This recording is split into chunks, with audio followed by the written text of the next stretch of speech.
Good evening, good evening, everyone. Welcome to Better Than Food Book Reviews. I'm your host, Clifford Lee Sargent. Great to see you as always. Hope you're doing well. Get that coffee. Delicious. Happy Halloween, Merry Samhain, and if you don't celebrate anything at all, then wishing you a good Thursday.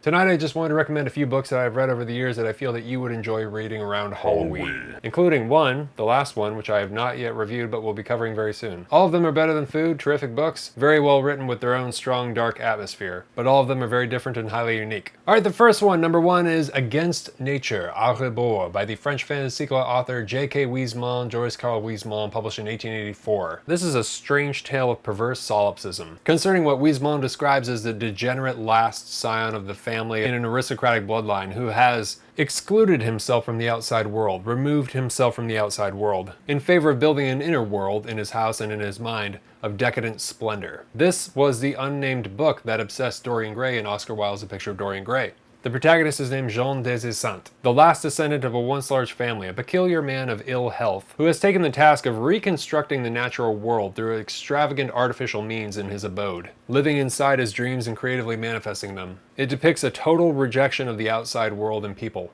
a renunciation of the natural in favor of the artificial, hence the title Against Nature. It's considered one of the greatest examples of decadent literature of the era, and probably the most famous novel of that period aside from Wilde's novel, and is an unbelievable, deranged, colorful, spectacular, beautiful yet awesomely grotesque journey inside the life of the mind. A vision of total excess without substance, godless, misanthropic, but subdued, meditative, lugubrious, haunted. A man trying to replace God and nature with luxury and novelty. You know, like everybody in the Western world today. Bit by bit, Huysmans creates this deeply warped vision, conjuring this unholy atmosphere, with these lush descriptions of strange, surreal obsessions, sometimes dreams. Desessant fills his world with sensual things that allow him to slip into a kind of ongoing reverie, a bizarre waking dream. The book almost reads like a kind of long trance, with musings on exotic plants, paintings, liquors, rare gems and jewelry, and strange elaborate machines or devices.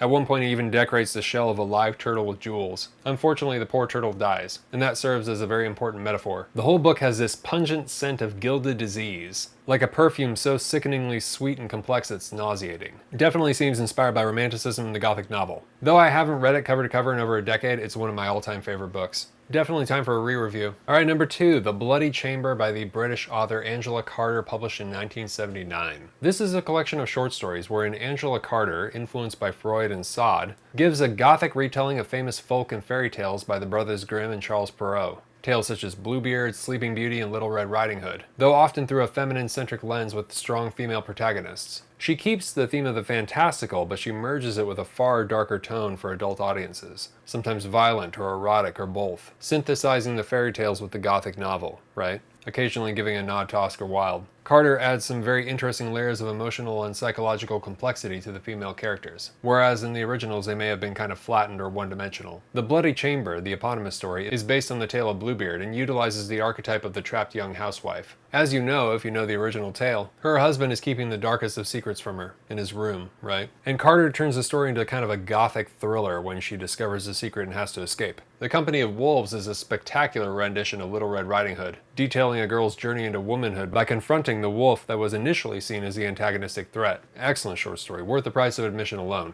It was actually adapted into a feature-length film directed by Neil Jordan, who did Interview with the Vampire. It's a great adaptation too. It's you know, I like the story better, but it has its moments. 80s gothic horror film, you know. The Lady of the House of Love concerns a Romanian countess, the Queen of Vampires, who attempts to feed on a young, handsome British soldier traveling through the region, but ends with a surprising reversal in the myth. I've never seen that done before.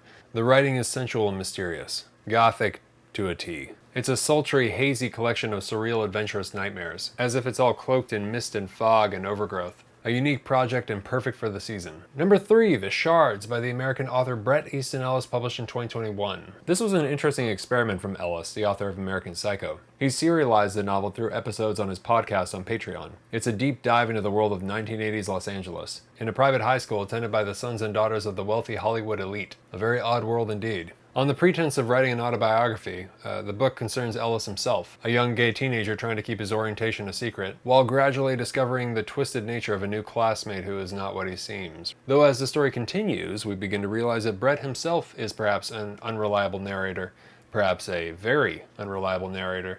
Meanwhile, there's a serial killer hunting the streets of Los Angeles dubbed the Trawler. On top of that, there are these strange members of a Manson-esque cult that are revealing themselves or kind of cropping up in the city. So increasingly, the book has you questioning yourself and the author. And while at some point it becomes clear that it's a fictitious autobiography, a partially fictional autobiography as horror novel, something totally unique in itself, in the end, we're never really quite sure what is fact and what is fiction. It seems to be a totally new spin on using elements of real life for your fiction. I cannot recall another novel that blends reality and fiction to the degree that Ellis does in this book. The Shards is one of the very few novels wherein it is preferable to read it along with the audiobook, as you get to hear the voice of the author. And his tone, his accent, his cadence all greatly accentuates the atmosphere of the novel. A screenplay writer himself, Ellis masterfully constructs a tale of mounting cinematic dread. The book feels like a long, fleshed-out screenplay, with a few scenes that really manage to evoke a true sense of horror. It's genuinely creepy, disturbing, eerie, and also includes a killer,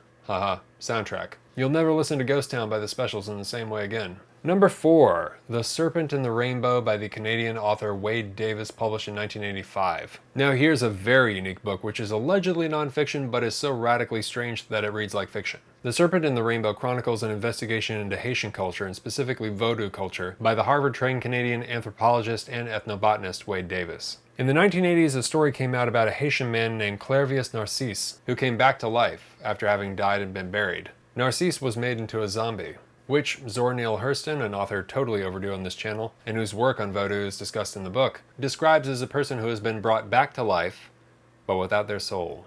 So Davis is funded by interested wealthy individuals to find out what's behind all this, and discovers that the zombification of individuals may have been induced by a powder created with tetrodotoxin from the pufferfish, mixed with the poisonous plant datura, which is also a strong hallucinogen. The journey to discover the story behind Narcisse and the drug is compelling, the process of the Bokor priests creating a zombie, but what really stood out for me in the book were the parts on Haitian history and culture, as well as his discussion of the Vodou religion, and the discussion of the Bizongo, a group of secret societies in Haiti associated with Vodou rituals. After investigating herself, after actually going to Haiti, Hurston believed it was possible, in a way, to raise the dead, so to speak, with the help of a drug unknown to Americans at the time. Eventually, so did Wade Davis. Whether or not the book is historically or scientifically accurate is impossible for me to say, and it has been criticized. But as an engaging atmospheric mystery, it's fantastic. It's this kind of religious, funereal, pharmacological quest. One of the best nonfiction books I have ever read. And number 5, the one I have not reviewed yet, The Obscene Bird of Night by the Chilean author José Donoso, published in 1970.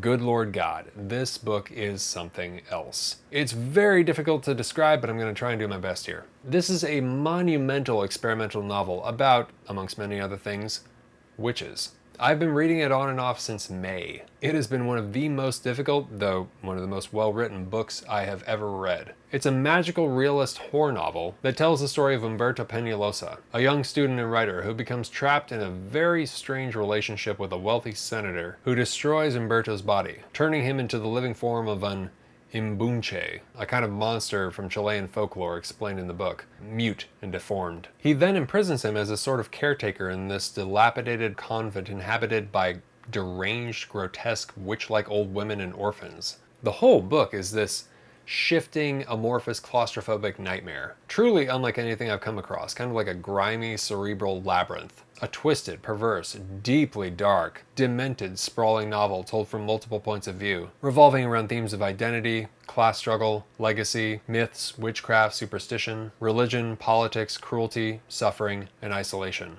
It is not only one of the most creepy, nauseating, and disturbing books I've read, and that's coming from me, but also one of the most ambitious, unapologetically challenging, complex, and impressive, just downright impressive novels I've come across. I can't recommend it enough. Although, with a heavy caveat, it's fucked up. More about it in the review coming soon. Well, there you go. 5 great Halloween reads. Hope you enjoy them. Hope you don't get too scared. Or maybe I do. Coffee time. For those of you who are new, thank you very much for stopping by and watching. I take all of the names of the patrons who are financially supporting the show on Patreon and I place their names in this mason jar. And for every review, I pull out a name, and whoever's name I pull out, I send a hard copy of the book I'm reviewing, which could be any of the books that I listed today, plus a bag of coffee, roasted by yours truly. And the coffee is delicious, currently from Brazil. If you would like to help support the show and get in on that, thank you very much. I sincerely appreciate it. You can click on the link below or go to patreon.com/books-are-better-than-food, and the tiers start at $5 per video. I usually make 3 to 4 a month. Please set a limit if you're on a monthly budget. You'll still get access to all the content I post. In addition, you'll get access to all this cool stuff. And international shipping is included. Alright, thank you very much all my patrons, and best of luck. Okay, here we go. Graham M. Thank you very much, Graham. I really appreciate it. You're going to receive whichever of the 5 books you'd like, plus a bag of delicious coffee, roasted by yours truly. And I hope you love both. Cheers. Happy Halloween. Please subscribe if you haven't already, and hit the thumbs up if you enjoyed this, and click the notifications bell to get notified every time I release a video. Very important. And finally, always remember, die reading. Alright. Thank you for watching. Take care of yourselves. Have a great night. Happy Halloween. Talk to you soon. Ciao.